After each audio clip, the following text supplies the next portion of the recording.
Hello student, welcome to the video tutorial class. আশা করি তোমরা সবাই বাড়িতে আছো, সুস্থ আছো। আজ আমরা একটা নতুন অধ্যায় পড়ব। চলো দেখে নিই কী পড়ব আজকে। আজ আমরা পড়ব রবীন্দ্রনাথ ঠাকুরের লেখা সহজ পাঠ দ্বিতীয় ভাগের ওইখানে মা পুকুর পাড়ে নামক কবিতাটি। ওইখানে মা পুকুর পাড়ে জিয়ল গাছের বেড়ার ধারে, কোথায় হব বনবাসী কেউ কোথাও নেই।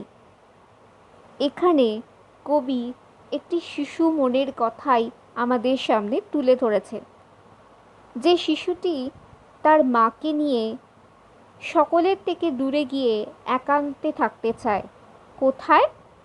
পুকুর পাড়ে জিয়ল গাছের বেড়ার ধারে। সেখানে সে বনবাসী হবে, কেউ আর সেখানে থাকবে না, শুধু সে আর তার মাই সেখানে থাকবে।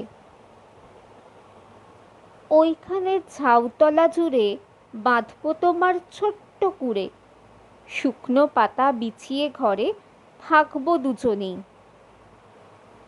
সেই বনে সমগ্র ঝাউতলা জুড়ে শিশুটি তার মায়ের জন্য একটা ছোট্ট কুড়ে ঘর বানাতে চায়। সেই ঘরে শুকনো পাতা বিছিয়ে সে তার মায়ের সঙ্গে থাকতে চায়। বাঘ ভাল্লুক অনেক আছে, আসবে না কেউ তোমার কাছে, দিনরাত্রির কোমর বেঁধে থাকবো পাহারাতে। শিশুটি শুধু মাকে নিয়ে সেখানে থাকবে এ কথাই বলছে না। শিশুটি মাকে এই বলে ভরসা দিচ্ছে যে বনেতে অনেক বাঘ ভাল্লুক আছে, তাই সহজে কেউ তার মায়ের কাছে আসতেই পারবে না। আর সে তো নিজে আছেই। সে দিন রাত্রির কোমর বেঁধে সিপাহীর মতো সারা রাত সারা দিন সেই ঘরের বাইরে পাহারাতে থাকবে। রাক্ষসেরা ঝোপে ছাড়ে মারবে উকি আরে আরে, দেখবে আমি দাঁড়িয়ে আছি ধনুক নিয়ে হাতে।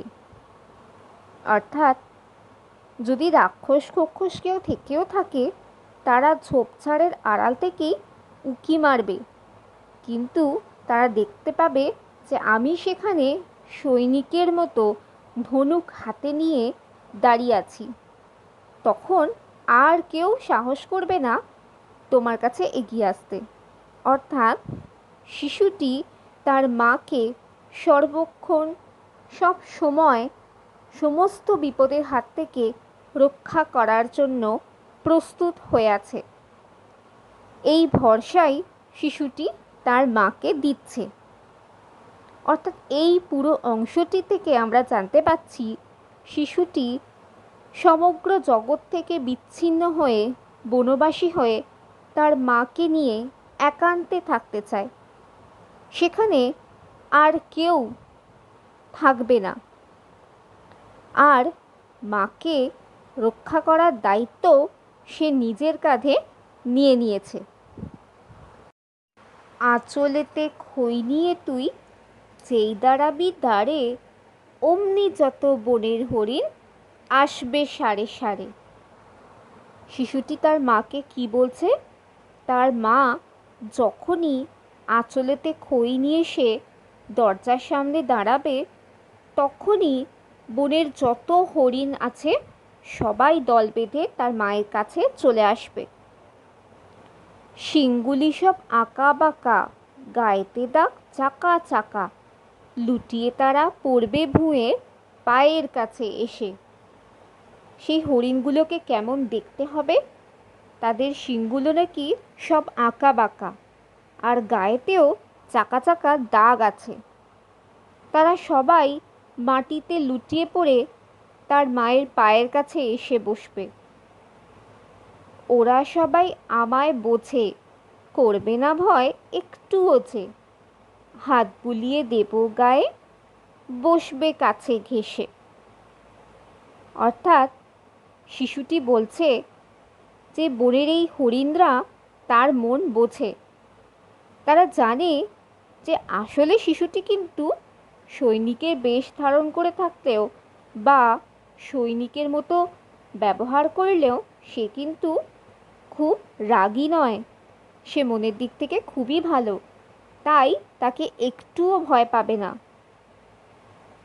শিশুটি কি করবে?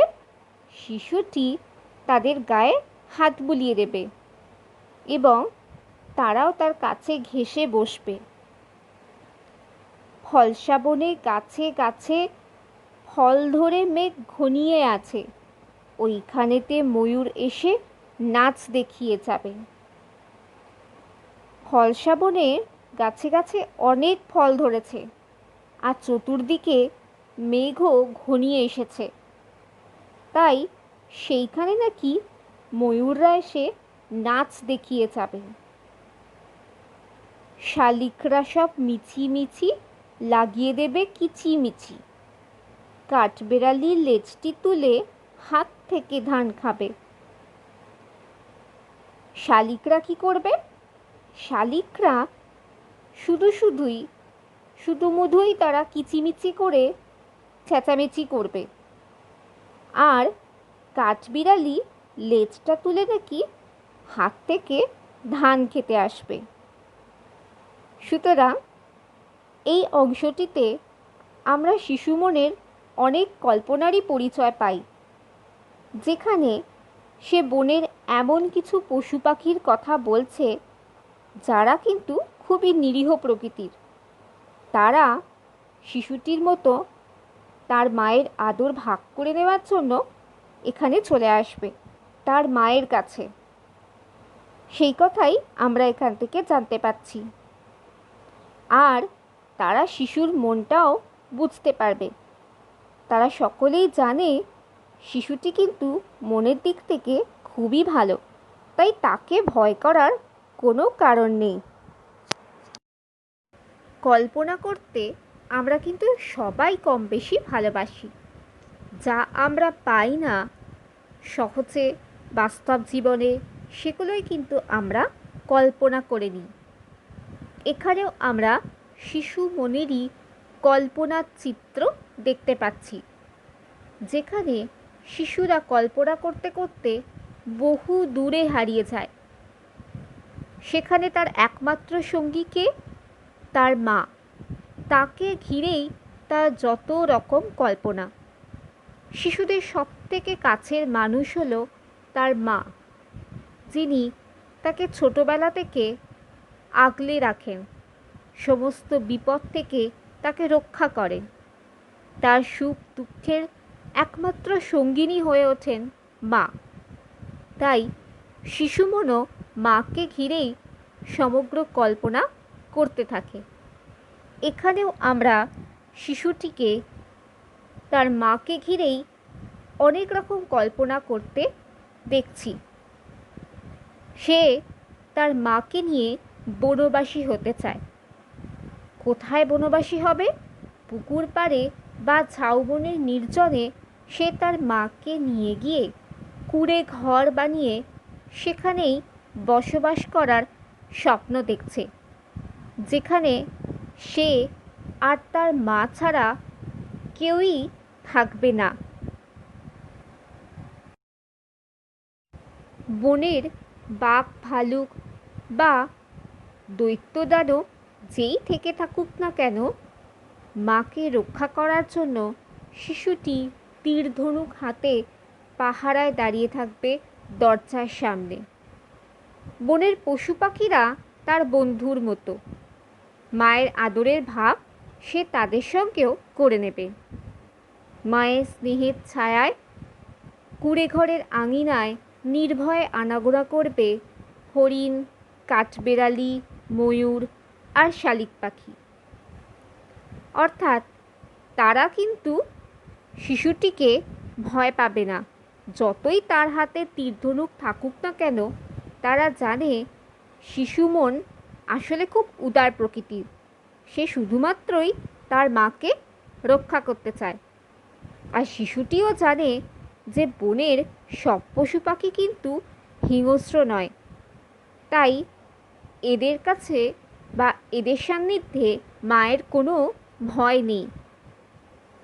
অর্থাৎ আমরা দেখছি শিশু মন কল্পনা করতে করতে বহু দূর জগতের বাইরে আরও একটা জগৎ, নিজের জগৎ সৃষ্টি করে নিয়েছে, যেখানে সে বনবাসী হবে এবং তার মা হবে তার একমাত্র সঙ্গিনী। বনের যে সকল নিরীহ প্রাণী আছে তাদের সঙ্গেই কিন্তু সে শুধুমাত্র নিজের মায়ের ভালোবাসা ভাগ করে নেবে, আর তারাও তার মায়ের স্নেহ ভালোবাসা পাওয়ার জন্য ছুটে ছুটে চলে আসবে। অর্থাৎ আমরা সমগ্র কবিতা জুড়ে শুধুমাত্র শিশু মনের কল্পনার বিস্তার লক্ষ্য করলাম। এই কবিতায় আমরা অনেকগুলি নতুন শব্দ পড়েছি। এখন জেনে নেব তার অর্থ। কুড়ে। কুড়ে কথার অর্থ হলো ঘাসপাতা দিয়ে তৈরি ছোট কাঁচা ঘর। বিছিয়ে অর্থাৎ বিস্তার করা বা পাতা। উকি অর্থাৎ আড়াল থেকে দেখা। দ্বার অর্থাৎ দরজা। ভুঁয়ে অর্থাৎ মাটিতে। ফলসা অর্থাৎ ছোট অম্ল মধুর ফল।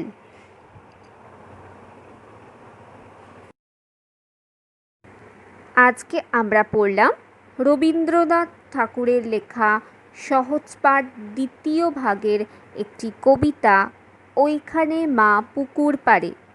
কবিতাটি পড়ে তোমাদের নিশ্চয়ই খুব ভালো লেগেছে।